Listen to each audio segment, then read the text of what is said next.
Thanks, Heidi. I'll probably start with just a few kind of reflections on the day so far. First of all, absolutely fantastic to have you all in the room. Um, we're hearing some wonderful conversations and been lucky enough to be involved in a few of them myself. Um, First reflection was if anyone could have made the Zoom work, I think it might have been you, Poppy. Such a detailed sort of implementation, such a thoughtful implementation. It's absolutely fantastic to see. The other thing that obviously struck me, I've sort of been aware of the recruitment and retention crisis. It's been a background kind of nagging thing in the education system for some time, but the extent to which it has worsened in recent years is starting to move into sort of emergency territory, isn't it? And obviously, the support we provide teachers with in order to help them be more effective. I think ultimately one of the things that I always go back to was that 2015 study that why do people stay in teaching, and the number one reason agreed, I think something like 95% of teachers, was being good at it and making a difference to children's lives. So the more obviously we can help them do that, the more we are likely to be able to hold on to such valuable assets. Obviously, the other element of that comes down to the nature of the support we provide them. It's very easy for professional development programs to become disempowering, to remove agency. And actually, ultimately we must combine agency. It's not like that's not nice to have anymore. Given those statistics, that's an imperative. It's a moral and practical imperative. One of the things we've been looking at in great detail is how can we take a model that does have a firm evidence base, really interrogate that evidence base, try and understand what mechanisms, what aspects of the instructional coaching process are making a difference, throw in that agency, make sure that we're involving teachers in the decision-making process, put decision-making front and center within the process. So it's something that we're reflecting on and developing and supporting at all times. So last little reflection, actually, we come to technique. Now, technique's really important, and it's the thing that allows you to do stuff. Because if your brain was full of all of the individual granular parts of a particular skill or action, then you wouldn't have time or the mental capacity to notice, respond, and adapt. But I believe there are some fallacies in that space too, though, which is, in some cases, you hear the narrative of, I need to get the skill or get the technique in place, and the other stuff, the noticing, the responding, the adapting, will come later as a natural consequence. It's interesting, though, that when we look in professions where getting it wrong early in your career from the beginning has dire consequences, we don't take that approach. So, for example, in medicine, in airlines, etc., we ensure that the thinking is embedded in the technique. There's a few interesting ways that that's done. One, of course, is the narration, the surfacing of mental models in the act of doing. So it's really common in the airline industry, for example, for someone to narrate their practice as they're doing it. So it will be, I'm coming in onto the glide slope, I'm a little bit low, I'm going to apply a little bit more power. In the meantime, the coachee is listening to this and seeing the relationship between the thinking and the doing. Flipping that around, of course, how much better positioned are you to be able to provide someone with feedback if you're surfacing the thinking that's sitting behind the doing? And so there are a couple of other mechanisms that they use. One is in the space of debrief, or an after action report, where you'll quite commonly sit down and say, what underpinned that decision? Why did you choose to go around? And then you can surface the underlying practice, and it creates a great opportunity to learn from error. So anyway, push comes to shove, that was my reflection about the importance of the sort of bringing some of this medical model into what we're doing. So yeah, I'm here to just introduce, firstly, some of the thinking that sits behind some of the changes and developments we've been making, and the platform as a whole, actually, to be fair. but then also to introduce you to our AI pathways. So Iris has been around for a while. You make me feel very old, but we have. And actually, education is a challenging place to get solid data. Everything's very messy, and you only build up significance in sort of large-scale randomized control trials, to be in my opinion. And that's something that we've been involved with. We supported Teachstone in the US to implement their MTP coaching model using our system, and that was positively evaluated by Mathematica policy research across 450 schools, I believe it was. So the video aspect is important because it allows you to do more things. So when we think about professional development, I think of it in two main dimensions. One, of course, is breadth. You know, we want to reach every teacher. Now, this is a slide as old as time,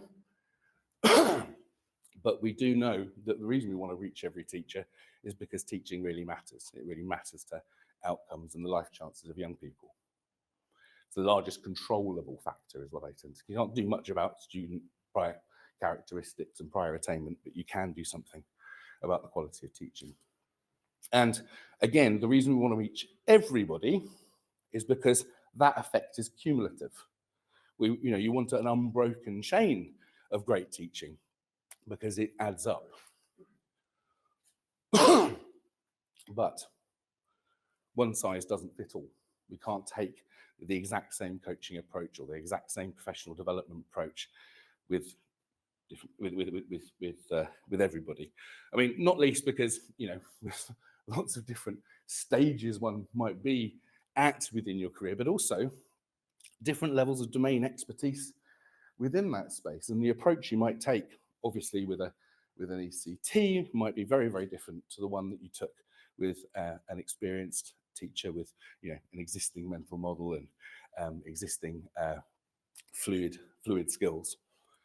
So when we sort of think about this notion of reaching every teacher, we need to be reaching them in the right way so that we're meeting their needs right now with the thing that's in front of them, and with the approach that's going to foster their agency wherever they are. Wherever you are as a teacher, your decision making, and you can be involved in the process. Obviously, with someone who needs that much more support and structure, then yes, of course, a coach can be quite sort of directed because that's what they need. But as expertise emerges, we're going to change that approach. So the other thing that we want is depth. That personalization of the learning process for people has to be something that we offer to everybody all the way along this spectrum. And obviously, historically, that's been enormously hard to do. So when we talk about depth and expertise, what are we trying to foster? What are the ingredients that sit within this sort of mix of adaptive expertise? Well, first and foremost, that theory that we're talking about, that research, being research informed, is a vital aspect to this. But not everybody has the opportunity or the luxury of being able to sit down and read massive research journals.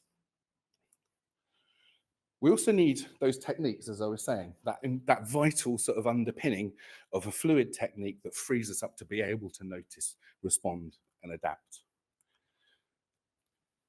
I'm slightly differentiating between mental models and situation models or situational awareness within this, but ultimately these next two slides could be much the same thing, which is the ability to sort of know what to do, the decisions to make at particular moments, but also the ability to notice that you need to do them. So doing the right thing at the right time for the right reason. So that's quite a lot to be attending to. And we know, of course, that a lot of these components, I'm not going to dwell on this slide, I think we've seen it like 3 times today, haven't we? But we do know that these mechanisms are important in activating each one of those different areas if done in the right way.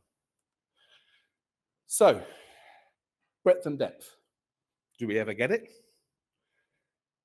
There's ultimately all those things I spoke about there, all of the different kind of learning experiences that would sit behind developing my theoretical knowledge, developing my noticing skills, etc. Very time intensive, very one-to-one in nature. So how do you reach everybody? How does everyone have a coach? Well, this is what we've been working on now. I think this it's funny, isn't it, when you sort of been in a particular area of practice for long enough, you can sometimes don't know exactly why you're doing what you're doing at the beginning, but over time, I think solving this problem, this issue of how to reach everyone with depth, is the calling. It is the mission of this company. So we started out with video because we recognized that things like modeling, observation, feedback were being horribly undermined by geography, distance, timetabling. So you're having these really rich, powerful mechanisms that we knew would lead to change, but schools weren't able to do it enough with their teachers. We also think that when you sort of think about those rich learning experiences that we need to develop as adaptive experts, that some of the lift can be supported with AI.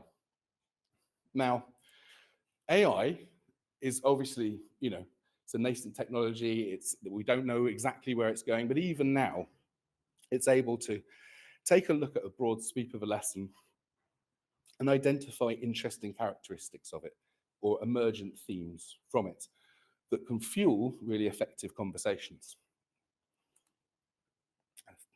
Finally, in this mix, we have structure. So adaptive structure. So, when you're doing professional development, you kind of, schools are busy, they're crazy places, and being able to know what to do next and having that laid out for you in a powerful way so that's going to walk you through those effective mechanisms is an important part of the picture.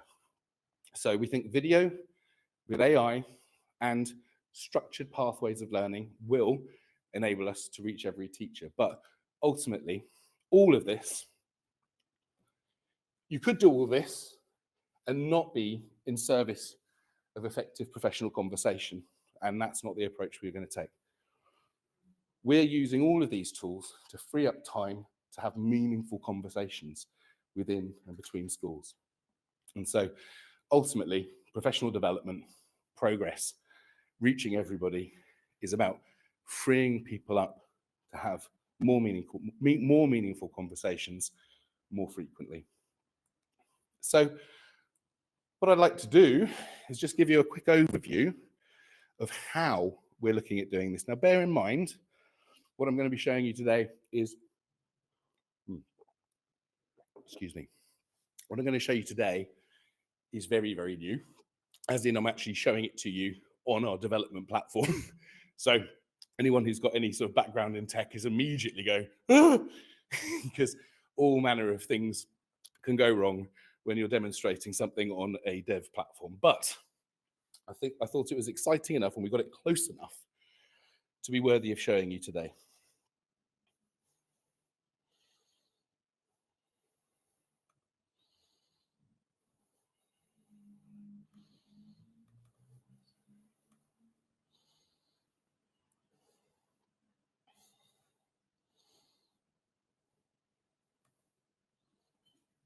Oh, it's up here, isn't it? There we go. Happy days. Right. So, one sec.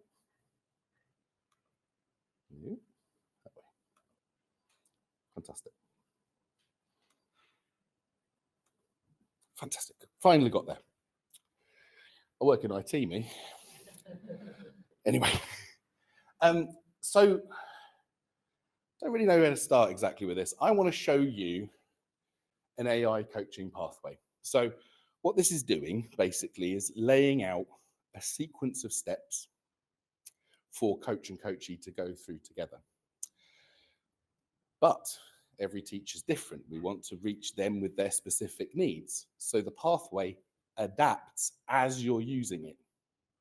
It responds to your needs and changes. It puts, obviously, the teachers concerned at the heart of that decision-making process and surfaces things so that it's explicit that we're going to take these directions, etc. But ultimately, it is supported by a platform and an approach that means that we're going to be more consistent. So let's have a little look at an AI coaching pathway.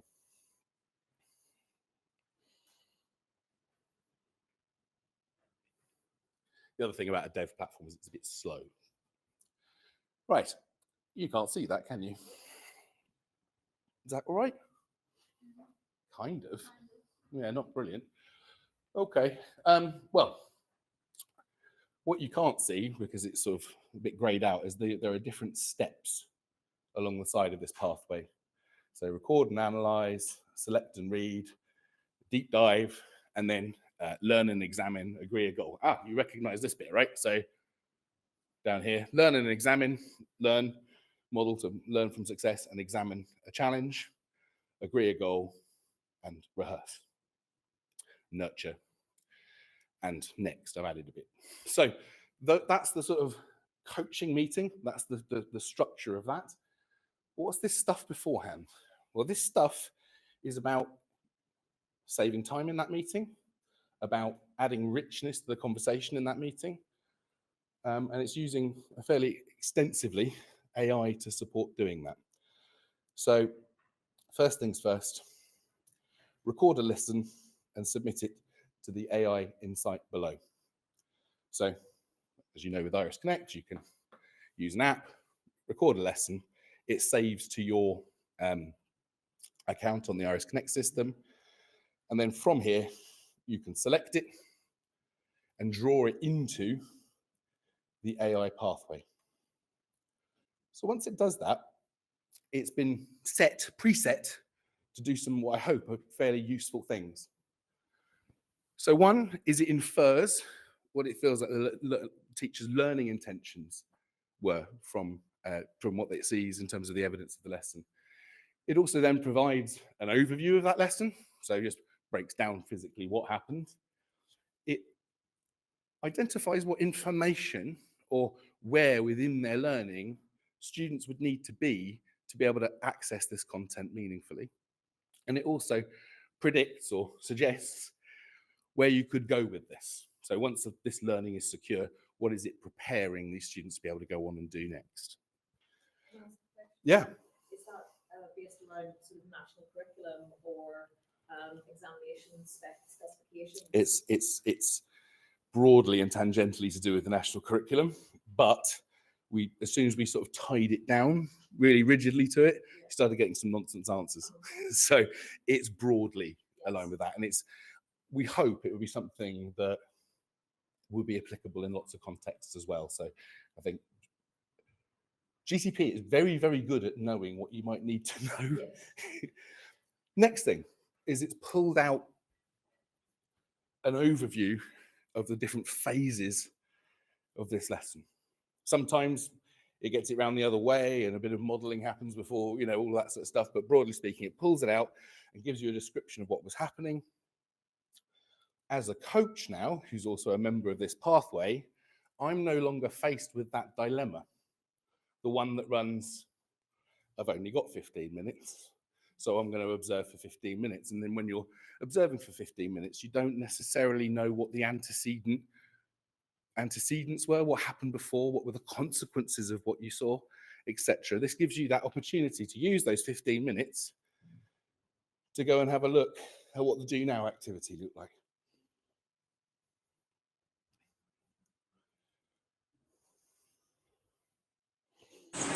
So the people that weren't here, hands up. You should be flicking through your book. Okay. What did we learn about Simpson and Lister? Because these are... That's the ability to sort of zoom in from the pathway into an actual reflection and watch that moment. So it does give you that capacity to be quite... so this is all in service of basically having a more effective meeting. Now, What we also wanted it to do was to give us some structure around where we might start, the area of focus. So one of the things that was a very early design requirement was that development should be happening within an area of focus. So an area of focus is a broad theoretical teaching domain that's underpinned by evidence and research. The reason that we are pinning it within an area of focus, the development of action steps is happening within an area of focus, is because without that, you run the risk of coaching becoming a diagnostic activity and a technique-led thing. The intention within this is to provide that orientation, the theory, so that we can, when we're analysing and reflecting together on the practice, we're able to pull out aspects of that theory to underpin the conversations about decision making. What's actually going on here is quite interesting. So you'll see that there's conventional starting points where you can build on a strength or focus on the largest growth opportunity. And then there's underlying factor and quick win. This is based on conversations with coaches that go something along the lines of, well, if AI can identify the area where the teacher needs the most support, the problem is I might not choose to start there. We all know that if we're working with someone maybe whose confidence is low or we're early in a coaching relationship, we might not just jump straight in. And so what we've got here is the underlying factor of checking for understanding. So your biggest growth opportunity is feedback. So it's identified that the feedback in this lesson needed some support. But it also has identified that maybe we might be beneficial for us to start with techniques and strategies around checking for understanding, because obviously if the teacher's checking for understanding isn't being particularly effective, then it's not necessarily very easy to frame your feedback appropriately. Additionally, so that's almost like upstream thinking, but then the quick win is like downstream thinking, saying, well, given your strong practice in the space for instruction for initial understanding, you might find, you focusing on consolidating that learning is obviously something that is going to be potentially a quick win for you as an area of focus. So it just presents these options back to the coachee and the coach. And then what we will do is we will select an area of focus based on that dialogue. So the process of selecting an area of focus basically goes out and calls on the resources that we have available. He says, maybe the internet connection's not so good. There you go. So in resources are these things called mini guides. And so mini guides are, people who've used Iris a lot, they're like groups, but they're designed to be pulled into my pathway now to inform the next step. And so these are the broad domains that we can select from. And so we will make a selection. And once I make that selection, it does one other important thing. So we're focusing in on checking for understanding. What it's doing now is it's pulled in a specialist AI to do a deep dive around checking for understanding. So we can reanalyze exactly the same video, but now with a lens of checking for understanding. So first of all, it provides a prompt for that learn from success stage, picking out something that looks really interesting and ask the teacher something about their decision making and then noticing that underpinned that effective thing.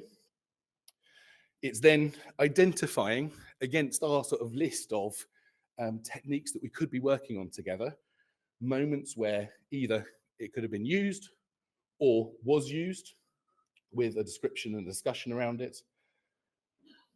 And then finally, it's using all that to make action step recommendations. So what techniques would you focus on, and giving it, again, presenting it as options rather than purely like, do this, do that.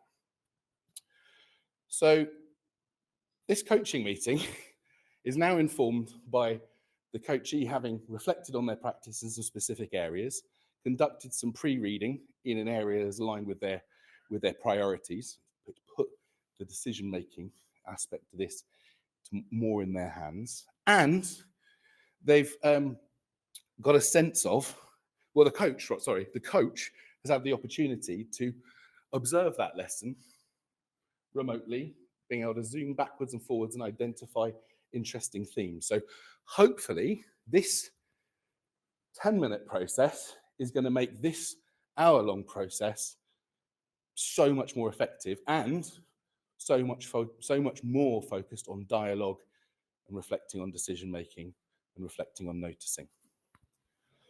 So as you can see within here, we're now at a learn and examine stage. So this is the actual meeting itself. We're coming together. And the first thing, and I won't spend much time on this, you've got the opportunity to sign off on action steps. The reason is that you haven't done the technique at the end of the meeting. It's the actual process of a technique becoming embedded and routine and effective happens over time. So instructional coaching sometimes becomes a bit of an event, not a process. So this is recognizing that at the end of this pathway, it's not going to be complete until such time as later we come back in and look at it and go, yeah, actually now I'm seeing you're using that with great fluidity. So first step is a positive review of progress. The second step is that learn from success and narrating that learn from success process. Everything that's going in here into these fields is being sort of absorbed by the pathway and is visible in the metric. So like when I take a pathway, it surfaces key information to the rest of the school. Like I started working, I noticed this challenge, I selected this strategy, I implemented it like this, and the impact was this. So this information is sort of more of a public aspect to the process. Then there's the examine a challenge, where we might start to break down the challenge itself, and obviously in here, handy hints and tips for the coach and the coachee to guide their conversation. And then here's the key part. Because we've selected a particular area of focus,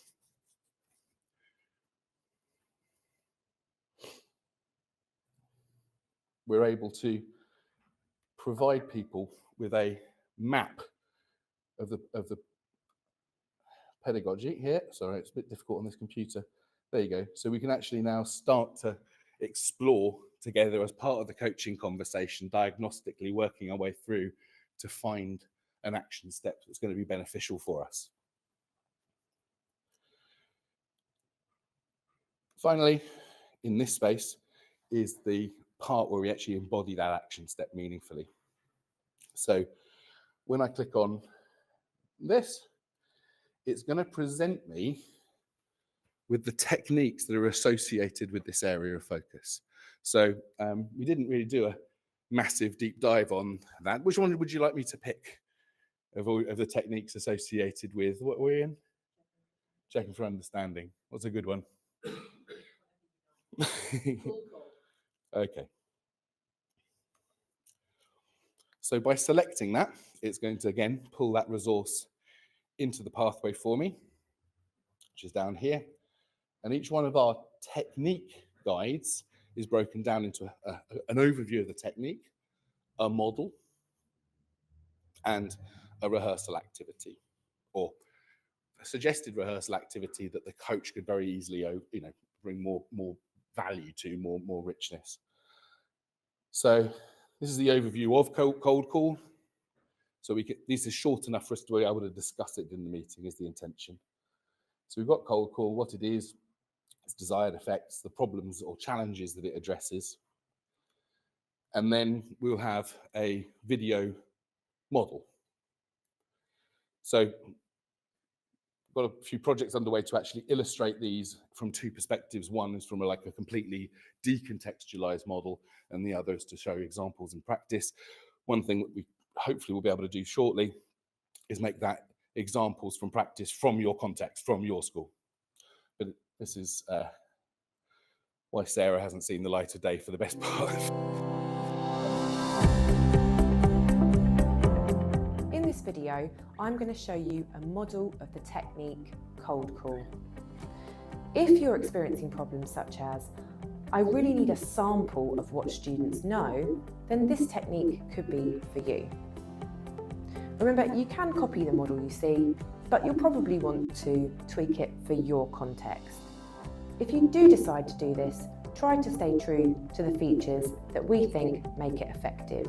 These are: ask a question, provide appropriate wait time.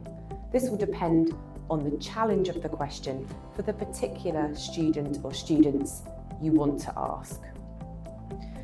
Choose a student who allows you to generalise, a student who suggests that other people may or may not know, depending on what their answer is. Avoid eye contact with the student that you want to ask until you ask them. And say the name last and step away from the student. Stepping away from the student opens up the room so that they feel they have to speak louder, everyone can hear them, and everyone feels part of the answer. I'm going to show you this model now in action. Given what we've learnt, why doesn't a book lying on the table move unless we push it? Charlotte.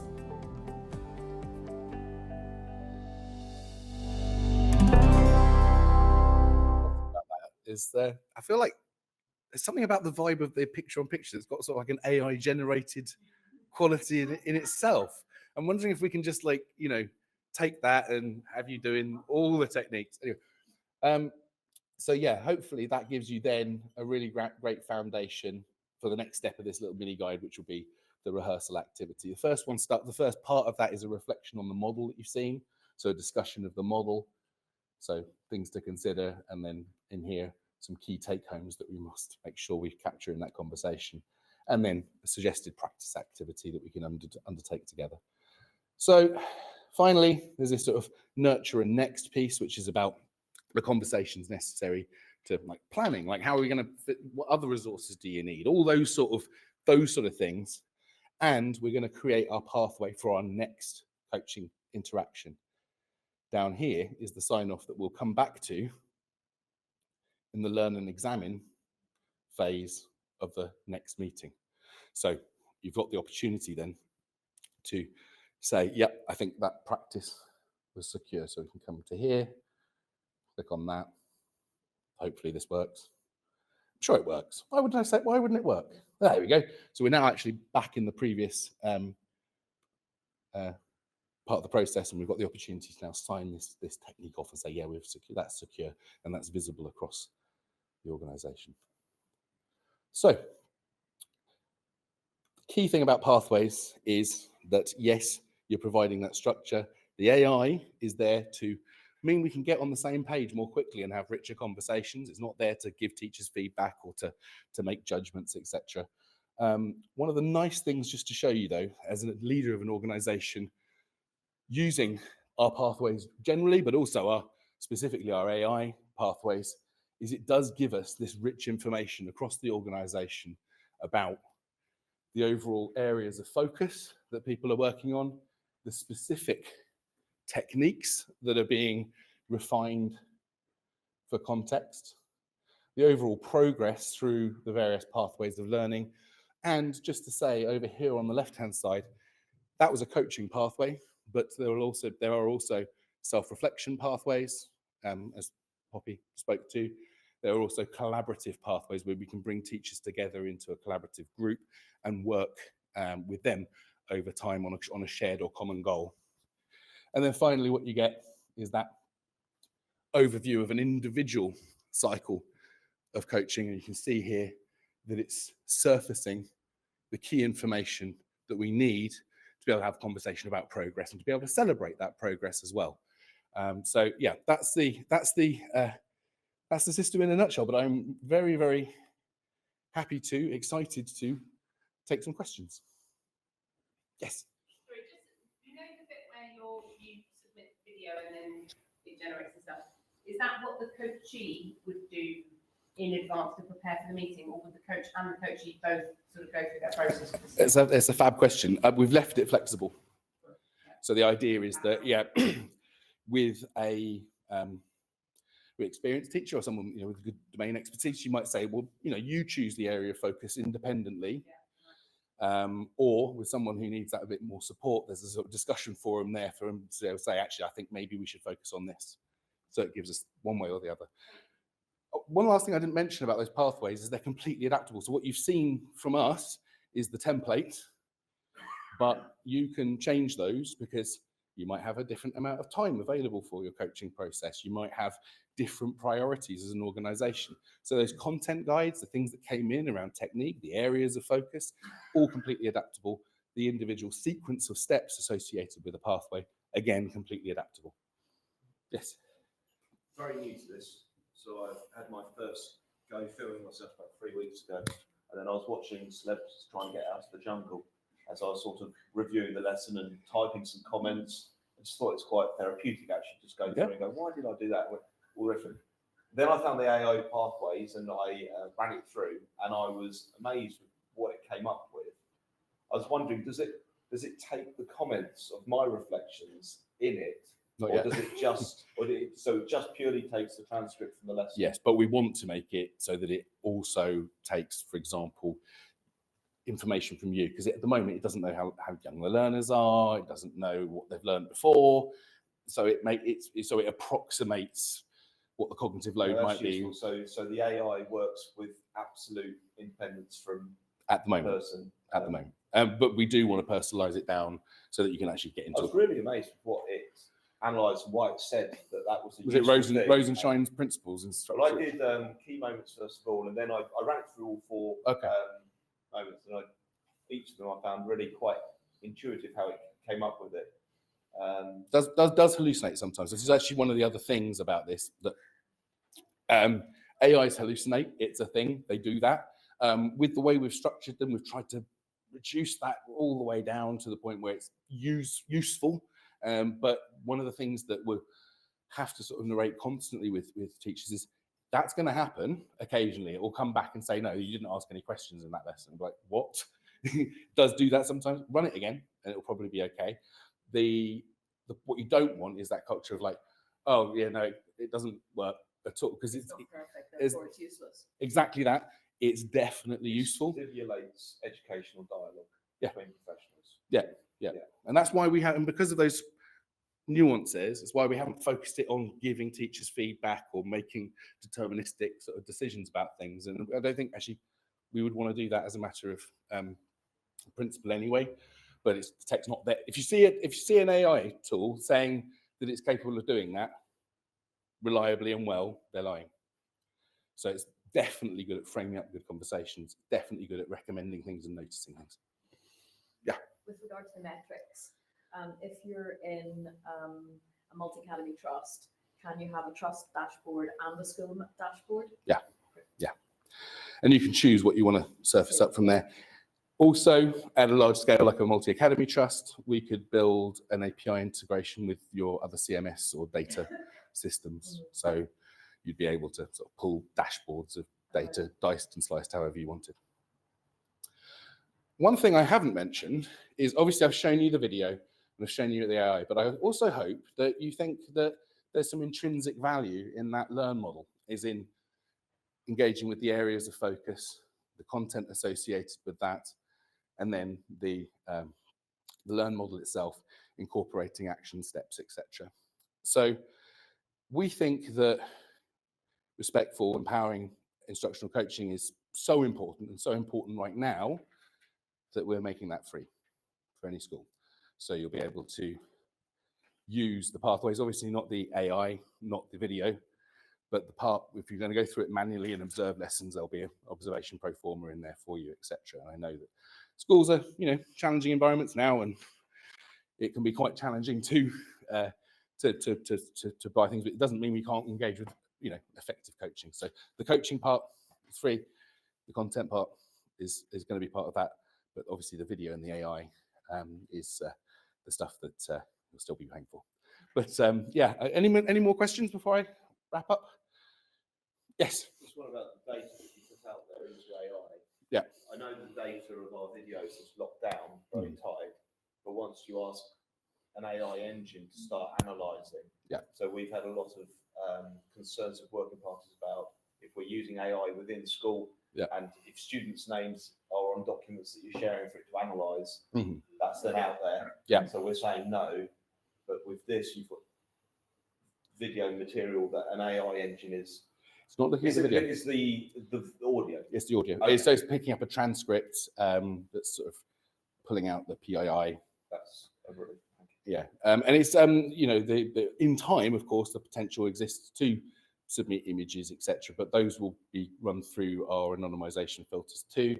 The settings that we have with the AI system, the large language model, is to wipe the interaction after every submission, so it's not going in the wrong places. Yes. You mentioned about the integration with the CRMs and the systems. So is that like an agent model type of relationship with the CRM that you've got access to, or how does that embed? It would just be, it's just that we've got the ability to generate reports and post them somewhere where you'd be able to consume them. So it's an involved process. We'd have to sort of sit down and talk to your team and, you know, open up the APIs, etc. But it's doable, and we've done it for large scale organizations. Yeah. Wonderful. Okay. So are we sort of wrapping up from here? I think so, yeah.